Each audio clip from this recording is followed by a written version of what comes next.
শক্তি এক অত্যন্ত বিচিত্র বস্তু, বা বলতে পারেন অনুভূতি। পিতা সবসময় চান যেন তিনি তার শক্তি পুত্রকে সঁপে দিতে পারেন, যাতে সে শক্তিশালী হয়, যাতে তার মঙ্গল হয়। তার পুত্র সবসময় চায় যাতে সে পিতার সেই শক্তি লাভ করে, কিন্তু সেই শক্তি লাভ করার জন্য পুত্র হওয়া যথেষ্ট নয়, যোগ্য পাত্র হতে হয়। আসুন আপনাকে সহজে বোঝাই। যদি আপনি সুপাত্র হন আর আপনাকে শক্তি দেওয়া হয়, তাহলে আপনি সেই শক্তির গুরুত্ব বুঝবেন, কোথায় সেই শক্তি প্রয়োগ করা উচিত সেটা বুঝবেন। আর এটা যেহেতু অর্জন করা শক্তি হবে, সেই শক্তির অপব্যবহার হবে না।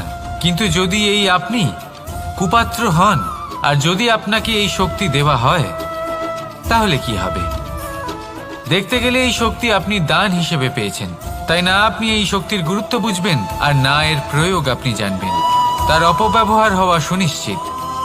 তাই যদি আপনি কোনো শক্তি অর্জন করতে চান, তাহলে আগে তার যোগ্য হয়ে উঠুন। পুত্র নয়, পাত্র হয়ে উঠুন। আর আমার সাথে ভালোবেসে বলুন, রাধা রাধা। নিয়তি। রাধা আমাকে বলে, কৃষ্ণ, যদি তুমি জানো যে নিয়তিতে কি আছে, তাহলে তাকে বদলে দাও না কেন? মহাদেব আমাকে বলেন যে শ্রীকৃষ্ণ, যদি আপনি এটা জানেন যে সাম্বের নিয়তি এটাই, তাহলে আপনি তাকে বদলানোর চেষ্টা কেন করেন? কেন? কারণ আমি একজন পিতা, আর পিতার কর্তব্য এটাই, তিনি যেন সম্ভাব্য সব চেষ্টা করেন নিজের সন্তানের মঙ্গলের জন্য। নিয়তি আমি জানি, কিন্তু এটাও আমি জানি যে কর্মের থেকে বড় আর কোনো নিয়তি হতে পারে না। অভিজ্ঞতাও রয়েছে যে কর্মের হাতে নিয়তির এই চক্র বদলে যেতে পারে।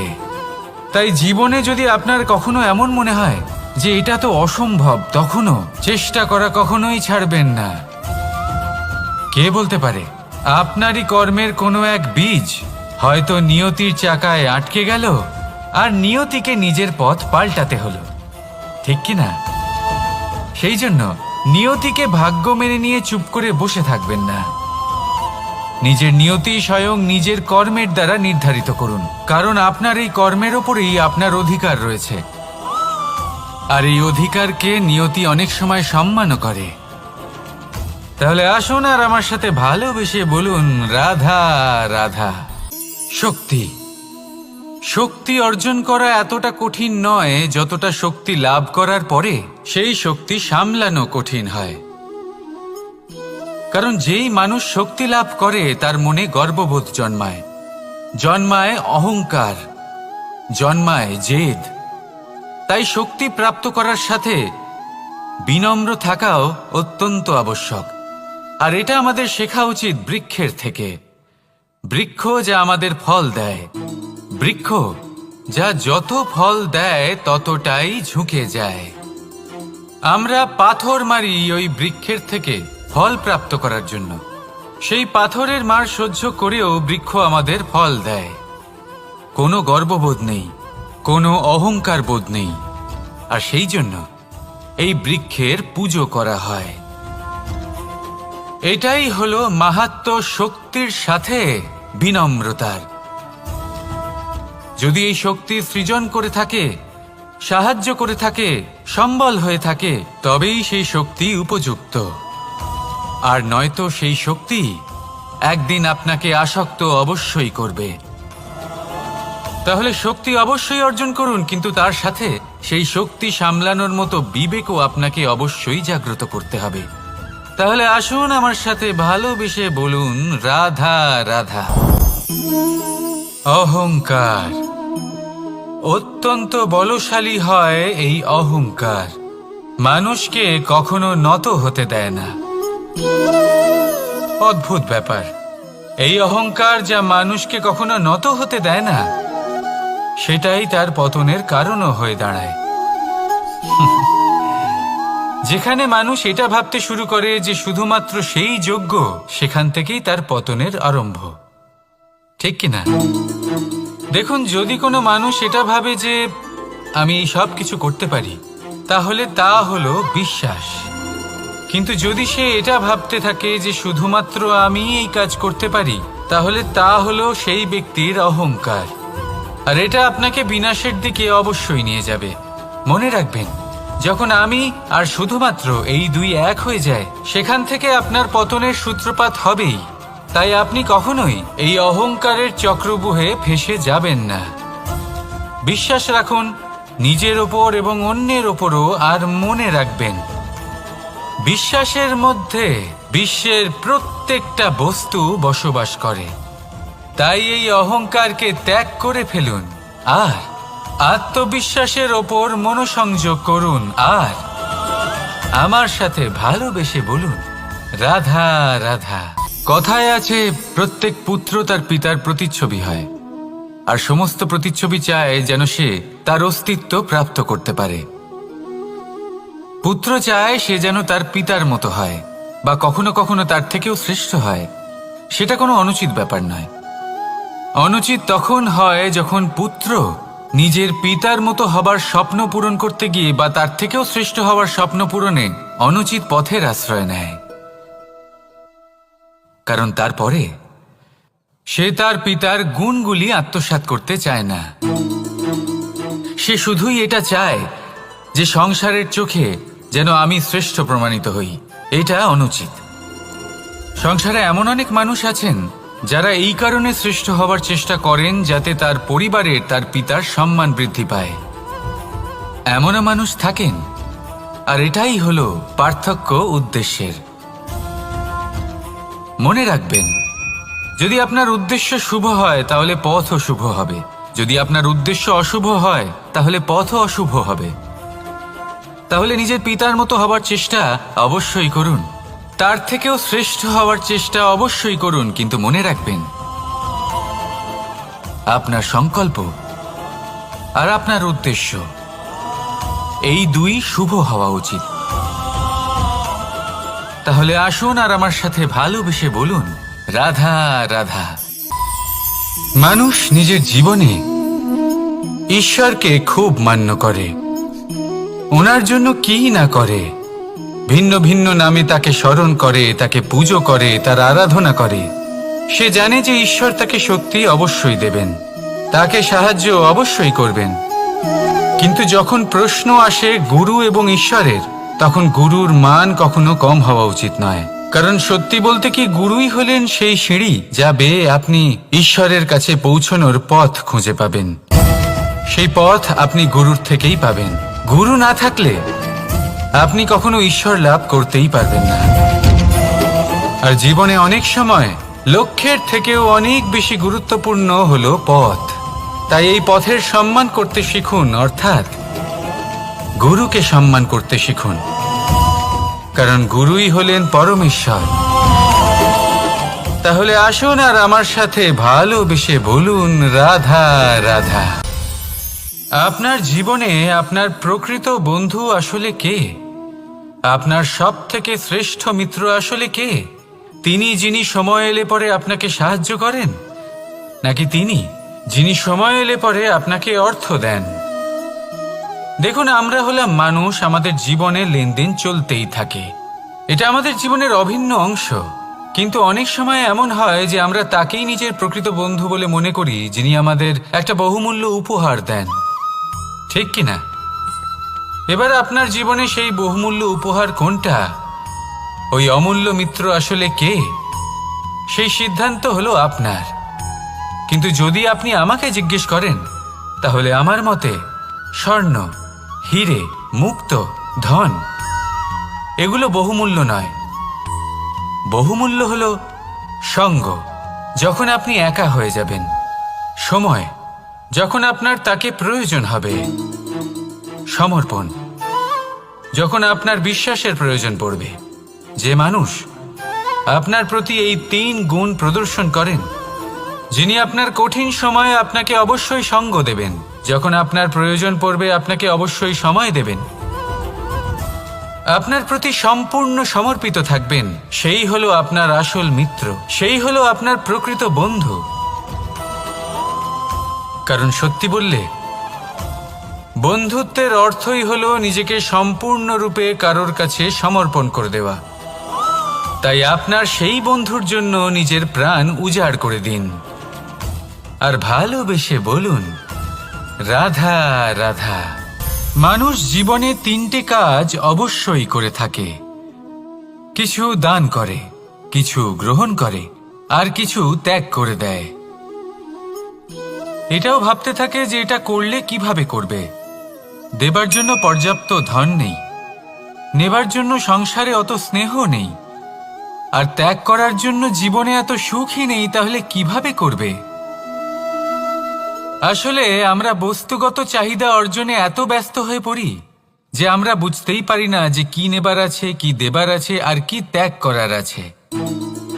তাহলে আজ আমি আপনাকে বলেই দিই, মনে রাখবেন এই 3টে গুরুত্বপূর্ণ গুণ, 3টে গুরুত্বপূর্ণ কথা। দেবার জন্য আছে দান, নেবার মতো আছে জ্ঞান, আর ত্যাগ করার মতো আছে অহংকার। যখন আপনি দান করতে শিখে যাবেন, জ্ঞান অর্জন করার শক্তি আপনা থেকেই আপনার মধ্যে চলে আসবে। আর যখন এই জ্ঞান আপনার মধ্যে প্রবেশ করবে, অহংকার আপনা থেকেই আপনার থেকে দূরে চলে যাবে। যে ব্যক্তি এই 3-এর মধ্যে ভারসাম্য বজায় রাখতে পারে, তার বর্তমান, ভূত, ভবিষ্যৎ, লোক, পরলোক সব কিছু শুধরে যায়। যেই দিন আপনি দান করতে শিখে যাবেন, জ্ঞান আহরণ করতে শিখে যাবেন, অভিমান ত্যাগ করতে শিখে যাবেন, আপনার সর্বশক্তিশালী, সর্বশক্তিমান পরমেশ্বরেরও প্রয়োজন পড়বে না। কারণ তখন ঈশ্বর আপনার মধ্যেই বাস করবেন। তাহলে আসুন আর আমার সাথে ভালোবেসে বলুন, রাধা রাধা।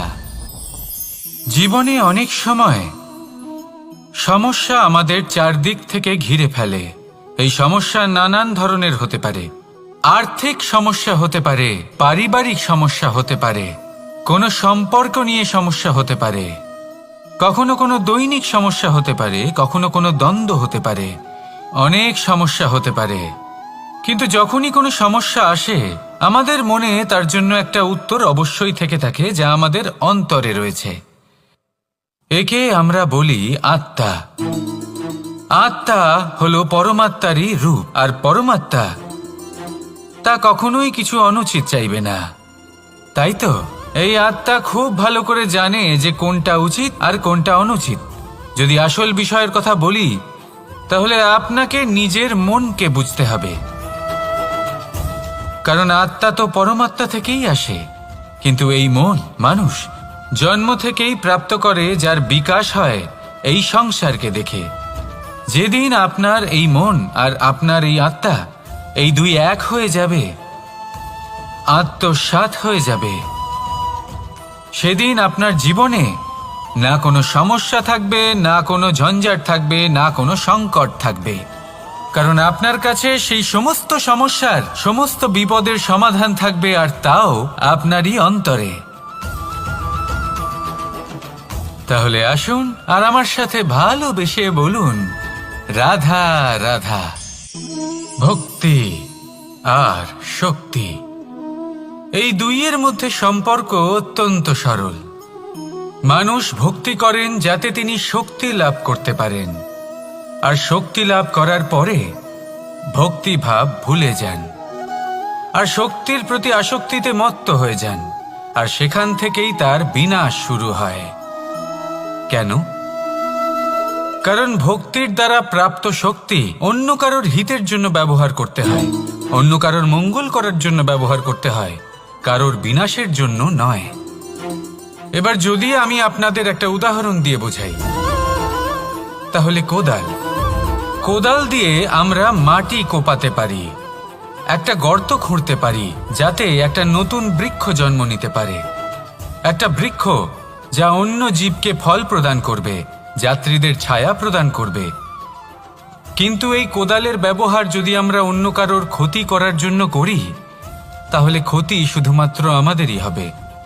তাই জীবনে যদি আপনি কোনো শক্তি লাভ করেন, হয়তো ভক্তির দ্বারা বা অন্য যেখান থেকেই হোক, তার সদ্ব্যবহার করতে শিখুন, নয়তো এই প্রাপ্ত শক্তি আপনার পতনের কারণ হয়ে দাঁড়াবে। তাহলে আসুন আমার সাথে ভালোবেসে বলুন, রাধা রাধা। বরদান অত্যন্ত বিচিত্র এক বিষয়, কিন্তু দেখতে গেলে এই বরদান কি না করতে পারে। এক দরিদ্রকে রাজা বানিয়ে দিতে পারে, একজন দুর্বলকে এই সংসারের সব থেকে শক্তিশালী ব্যক্তি বানিয়ে দিতে পারে। কিন্তু আমরা ভুলে যাই এক অত্যন্ত গুরুত্বপূর্ণ কথা। বরদান এই শব্দের শেষে দান লুকিয়ে রয়েছে। এই দান কথাটা অত্যন্ত গুরুত্বপূর্ণ। আমাদের মনে রাখা উচিত এই বরদান আমরা দানে পেয়েছি, আর তাই তার সম্মান করা উচিত, কখনোই অহংকার করা নয়। আর যে ব্যক্তি বরদান পেয়ে অহংকার করেন তার যা ক্ষতি হয় তা হলো এই বরদান তার থেকে কেড়ে নেওয়া হয়। বর অর্থাৎ শ্রেষ্ঠ, অর্থাৎ বরদানের অর্থ হলো একটা শ্রেষ্ঠ দান, এবং তার ব্যবহার যদি আপনি কারোর ক্ষতি করার জন্য করেন তাহলে ক্ষতি শুধুই আপনার হবে। তাহলে এই বরদানের সম্মান করুন, উচিত পথে চলুন, আর উচিত উদ্দেশ্য নিয়ে এর ব্যবহার করুন, সব কিছু ভালোই হবে। তাহলে আসুন আর আমার সাথে ভালোবেসে বলুন রাধা রাধা। পিতা আর পুত্রের সম্পর্ক অত্যন্ত মধুর হয়ে থাকে। পিতা স্বপ্ন দেখেন, তাকে পূর্ণ করার সকল সম্ভাব্য চেষ্টা করেন, কিন্তু তাও অনেক সময় ওনার স্বপ্ন অপূর্ণ থেকে যায়। তখন পিতা ভাবেন যে স্বপ্ন উনি পূর্ণ করতে পারেননি ওনার সন্তান তা অবশ্যই পূরণ করবে। যে স্থানে উনি কখনো পৌঁছতে পারেননি সেই স্থানে ওনার পুত্র অবশ্যই পৌঁছবে। পিতা নিজের সন্তানের ভবিষ্যৎ নিয়ে সেই স্বপ্ন দেখেন, আর যখন সেই সন্তান সামনে এগোতে থাকে তখন তার দুঃখ হয় না, বরং গর্ব হয়। ওনার ভালো লাগে এটা দেখে যে ওনার সন্তান অনেক উন্নতি করছে।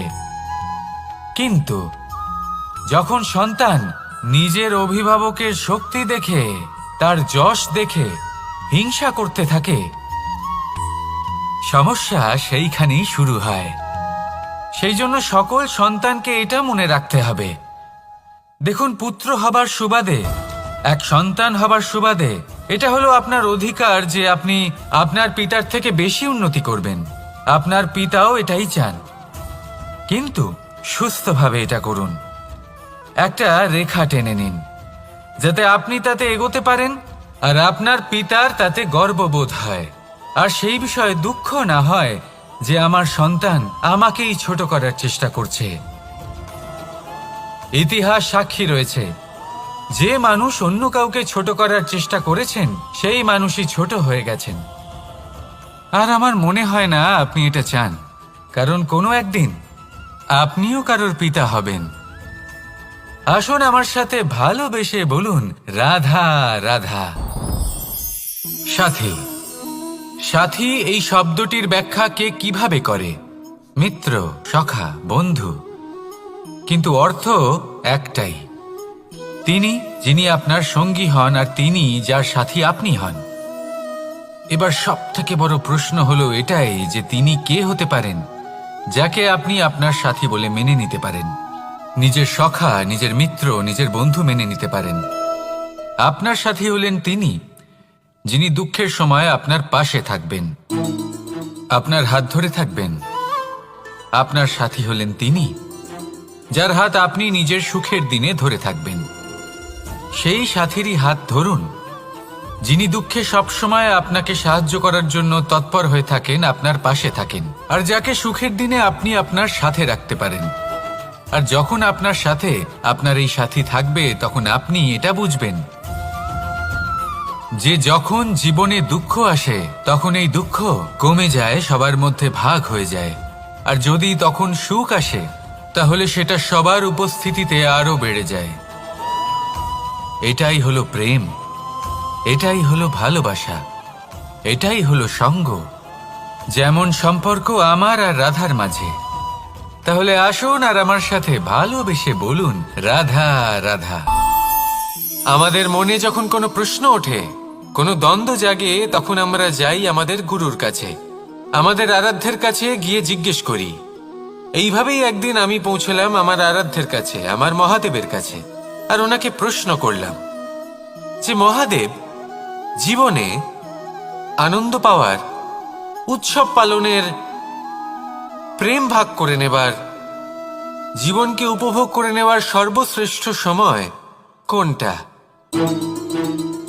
মহাদেব হাসলেন আর উনি বললেন, জীবনে উৎসব পালনের সবথেকে শ্রেষ্ঠ দিন হল মৃত্যুর ঠিক আগের দিনটা। প্রেম ভাগ করে নেওয়ার সবথেকে শ্রেষ্ঠ মুহূর্ত হল মৃত্যুর ঠিক আগের মুহূর্ত। জীবনকে উপভোগ করে নেওয়ার সর্বশ্রেষ্ঠ প্রহর হল মৃত্যুর এক প্রহর পূর্বে। তখন আমি চমকে গেলাম। আমি বললাম, কিন্তু মহাদেব, মৃত্যু তো অনিশ্চিত, আমরা জানিও না কবে আমাদের মৃত্যু হবে। মহাদেব আবার হাসলেন। উনি বললেন যে যদি আমরা এভাবে জীবন কাটাই যে আমরা জীবনের প্রত্যেক দিন, প্রত্যেক মুহূর্ত, প্রত্যেক প্রহর শেষ বলে মনে করি, তাহলে আমাদের সমস্ত জীবন আনন্দের সাথেই অতিবাহিত হবে। কি বলেন? তাহলে আপনিও এই কথা মনে রাখুন আর আমার সাথে ভালোবেসে বলুন, রাধা রাধা। জীবনে অগ্রসর হওয়ার জন্য আমাদের কাকে প্রয়োজন হয়? মাতা পিতা, বন্ধু, প্রেম, সাহায্য, অর্থ, পরিশ্রম, আশা। ভিন্ন ভিন্ন মানুষ ভিন্ন ভিন্ন বিকল্প চয়ন করে। যদি আমি আপনাকে বলি, তাহলে জয় আর পরাজয়ের মন্ত্র দুটো শব্দের উপর নির্ভর করে, মেনে নেওয়া আর দৃঢ় হওয়া। যদি মেনে নেন তাহলে হেরে যাবেন, যদি দৃঢ় হন তাহলে নিশ্চিত রূপে জয়ী হবেন। যদি কখনো আপনি ক্লান্ত হয়ে ওঠেন, আপনি দুঃখী হন, পুরোপুরি ভেঙে পড়েছেন, তখন মেনে নেবেন না যে আপনি ভেঙে পড়েছেন, নয়তো হেরে যাবেন। তখন উল্টে স্থির করবেন যে যাই হয়ে যাক না কেন, আমি জয়ী হবই। আর আপনি দেখবেন যে জয় নিশ্চিত রূপে আপনার কাছেই আসবে। তাহলে এই কথা মনে রাখবেন আর আমার সাথে ভালোবেসে বলবেন, রাধা রাধা। সময়, জীবন, কাল। দেখতে গেলে এই তিনটি শব্দ একটি শব্দেরই সমার্থক শব্দ মনে হয়, কিন্তু এই শব্দগুলির অর্থ কি সমান? কখনোই নয়। হ্যাঁ, এই সময় চলতে থাকে, জীবন চলতে থাকে, কালচক্র চলতে থাকে। এই সময় কেটে যায়, কিন্তু এই জীবন, একে যাপন করতে হয়। কি বলেন? এই জীবনে কিছু করুন বা কিছু না করুন, জীবন এমনি কেটে যাবে, আপনি জানতেও পারবেন না। কিন্তু সেটা আমাদের উদ্দেশ্য নয়, একে যাপন করতে হবে। এই জীবনে প্রেরণা পেতে শিখুন, প্রেরণা দিতে শিখুন, আহ্বান গ্রহণ করতে শিখুন, আহ্বান জানাতে শিখুন, মহান কাজ করতে শিখুন, ধন্যাত্মক বোধ জাগিয়ে তুলুন। জীবন অতিবাহিত করার অর্থ কি তা আপনি শিখে যাবেন। কারণ সময় কেটে যায়, সমস্ত যুগ কেটে যায়, কিন্তু জীবনের রীতি জীবন কাটিয়ে দেওয়া নয়, জীবন যাপন করা। এই জীবন সম্পূর্ণরূপে অনুভব করতে হবে, নতুন পথ বানাতে হবে। এবারে যদি এই জীবন বাঁচার সময় একবার ভেবে দেখুন, যদি মনে প্রেম থাকে, সদ্ভাবনা থাকে, তাহলে কি হবে? এই জীবনকে বাঁচার অনুভূতিটাই অন্যরকম হয়ে যাবে, একটা আনন্দময় অনুভূতি লাভ করবেন। তাহলে এটাই করুন আর আমার সাথে ভালোবেসে বলুন, রাধা রাধা। আপনি কি কখনো কোনো জলের ধারা দেখেছেন? তার সামনে যতই মাটি থাকুক না কেন, যতই কাদা থাকুক না কেন, যখন এই জলের ধারা বইতে আরম্ভ করে দেয়, তখন এই কাদাকে নিজেই ধুয়ে নিয়ে যায়। ওই কাদাকে ধুয়ে দেয় এবং নিজের পথ নিজেই তৈরি করে নেয়। তাহলে আপনিও এরকম জলের মতো হয়ে উঠুন। যদি হয়ে উঠতে পারেন, তাহলে নিজের মনের, নিজের ভাবনার, নিজের জীবনের যত অনাবশ্যক তত্ত্ব আছে, অনুপযোগী অংশ রয়েছে, অর্থাৎ অপরিষ্কার অংশ রয়েছে, তা নিজে থেকেই নির্মল হয়ে উঠবে। আর যেরকম জলের ধারা কখনো থেমে থাকে না, সব সময় বয়ে চলে, সেইভাবে আপনিও কখনোই থামবেন না। সবসময় বয়ে চলুন, এগোতে থাকুন। পথে যদি অনেক বিপদ আসে, সমস্যা আসে, থামবেন না, তার উপর নিরন্তর প্রহার করুন, নিরন্তর প্রয়াস করুন আর অগ্রসর হন। আপনি ভেবে দেখুন, এই জলের ধারা কখনো থেমে থাকে না, সবসময় বয়ে চলে। বিপদের সম্মুখীন হয়ে তাকে সাথে বয়ে নিয়ে চলে। সেই জন্য জলের ধারা, প্রবাহমান এই ধারা, এর থেকে কখনো দুর্গন্ধ আসে না, এতে কখনো ময়লা জমতে পারে না, বরং পালিত হয় সুন্দর প্রাণবন্ত জীবজন্তু, যেমন সুন্দর ছোট মাছ। তাই আপনিও এটাই করুন, কখনো থামবেন না, শুধু চলতে থাকুন, জলের ধারার মতো বইতে থাকুন। আপনি আপনার লক্ষ্য অবশ্যই খুঁজে পাবেন, আর তার সাথে নিজের অন্তরের যে মালিন্য রয়েছে তা আপনি নিজেই নিজের থেকে দূরে করে দেবেন। তাহলে আসুন আর আমার সাথে ভালোবেসে বলুন, রাধা রাধা। এবার অনেক সময় মানুষের মনে এরকম প্রশ্ন আসে যে এই সংসারে সবথেকে বড় বিপদ কি? কেউ বলে ধর্ম সংকট, আবার কেউ বলে প্রাণের উপর আসা সংকট। প্রত্যেক মানুষের জীবনে বিভিন্ন সংকট আসে, আর এই সমস্ত সংকট অত্যন্ত বিচিত্র হতে পারে। এই সমস্ত সংসার হলো সংকট দ্বারা পরিপূর্ণ। ঠিক আছে, আপনাকে একটা উদাহরণ দিই। একজন ধনী ব্যক্তি, এবার ওনার জীবনে সংকট কি হতে পারে?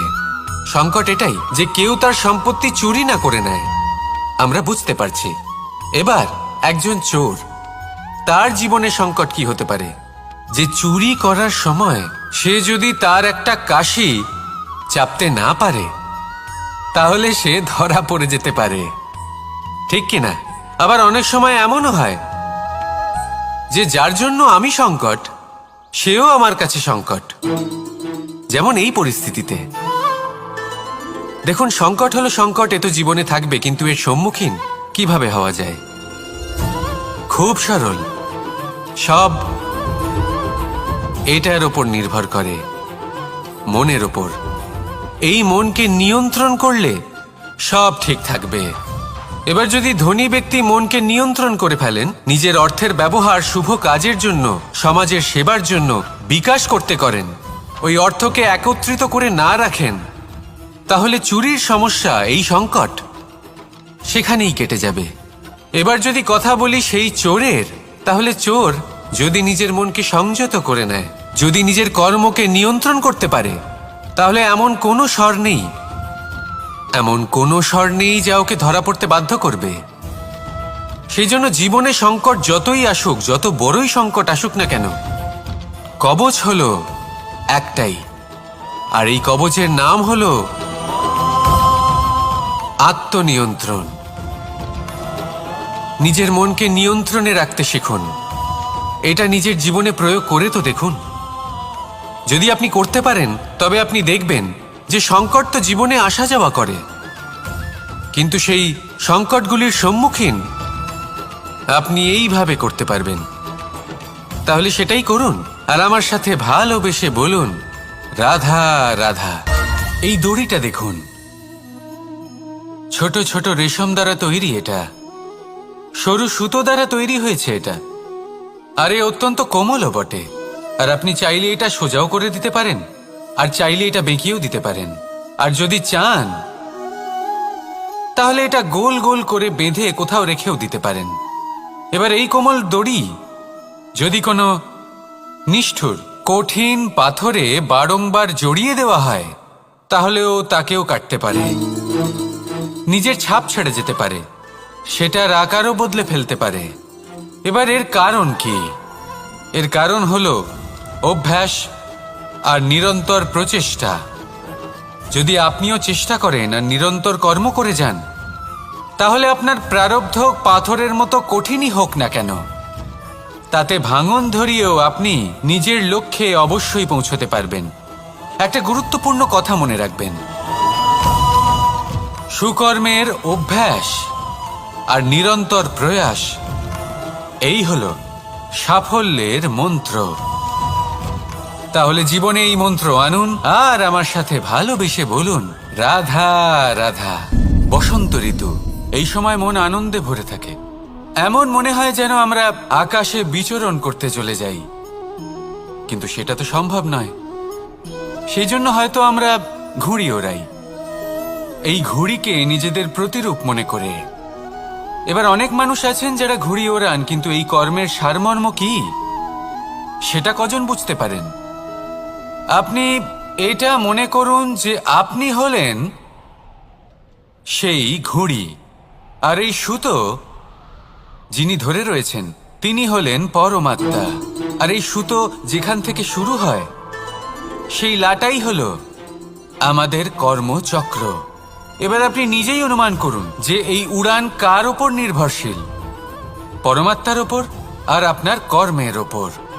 যদি পরমাত্মা আপনার হাত ধরে থাকেন, আপনার সাথে থাকেন, যদি আপনি শুভ কর্ম করতে থাকেন, আপনি এই আকাশে উড়তে থাকবেন। কিন্তু কোথাও যদি পরমাত্মার সাথে এই বন্ধন ছিন্ন হয়, আপনার কর্মচক্র খারাপ হয়ে যায় বা থেমে যায়, তাহলে আপনার এই ঘুড়ি কেটে যাবে আর দূরে কোনো গাছের ডালে গিয়ে আটকে যাবে।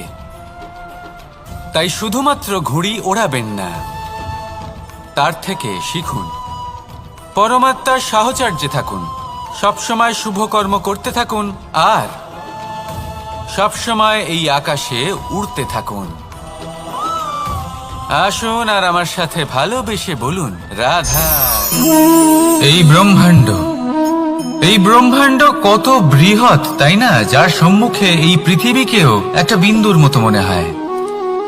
আর এই পৃথিবীতে আমরা কে হই, আমাদের আকার কিরকম, আমাদের অস্তিত্বই বা কি?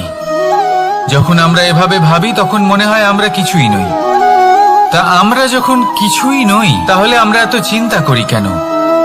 কি ভেবে ভয় পাই? কাকেই বা এত ভয় পাই? কে আমাদের মারতে পারে আর কেই বা আমাদের জন্ম দেবে? আত্মার আসলে না কখনো জন্ম হয় আর না কখনো মৃত্যু। আত্মা শুধুই শরীর বদল করে। আপনি, আমি, আমরা সকলে এই শরীর নয়, আমরা হলাম আত্মা, যা হলো পরম আত্মার পরম অঙ্গ। সেই জন্য মনে রাখবেন, বাইরের কোথাও দেখবেন না, নিজের অন্তরের গভীরে গিয়ে দেখুন, আত্মাকে উপলব্ধি করতে শিখুন। ক্লেশ, ভয়, চিন্তা, এই সব কিছুর থেকে নিজেকে দূরে রাখুন, তাহলেই উপলব্ধি করতে পারবেন পরমাত্মাকে। তাহলে আসুন আমার সাথে ভালোবেসে বলুন, রাধা রাধা। পরিবর্তন এই সংসারের শাশ্বত নিয়ম। কোন রাজা নেই যিনি চিরকাল রাজা থাকেন, কোন ধনী ব্যক্তি নেই যিনি চিরকাল ধনী থাকবেন। এই সংসারে সূর্যের স্থান নেওয়ার জন্য চন্দ্রিমার আগমন ঘটে। কোন স্থান যাকে পতিত বলা হয়েছিল সেখানে মহল তৈরি হয়েছে। কোন স্থান যাকে আজ মলিন বলা হয়েছে কাল সেখানে মন্দিরও স্থাপন হতে পারে। কোন ঋতু চিরকালের জন্য থাকে না, কখনো সময় চিরকাল একরকম থাকে না। আজ যে আপনার কাছে রয়েছে কাল অন্য কারোর ছিল, আজ যে আপনার কাছে রয়েছে কাল তা অন্য কারোর কাছে চলে যাবে। আপনার সাথে কিছু থাকলে তা হলো আপনার কর্ম, কিন্তু সেই কর্মের পরিণামও আপনার নয়। আপনি শুধু কর্ম করুন, বাকি সবকিছুই পরিবর্তনশীল। কিন্তু সেই পরিবর্তনকে দেখে ভয় পাওয়ার প্রয়োজন নেই, তাকে স্বাগত জানান। যদি আপনি হাসি মুখে সেই পরিবর্তনকে স্বাগত জানান, তাহলে এই পরিবর্তনও হাসি মুখে আপনার সাথে থাকবে। আসুন আমার সাথে ভালোবেসে বলুন, রাধা রাধা। এই সংসারে সুখ আর সন্তোষ লাভ করার পথ কি? ত্যাগ করা নাকি মেনে নেওয়া?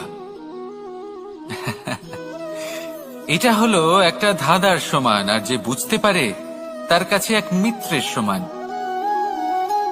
দেখুন, আপনি যা বদলাতে পারেন তা আপনি বদলে ফেলুন, যা আপনি বদলাতে পারবেন না তা আপনি স্বীকার করে নিন, আর যা মেনে নিতে পারবেন না তাকে নিজের থেকে আলাদা করে দিন।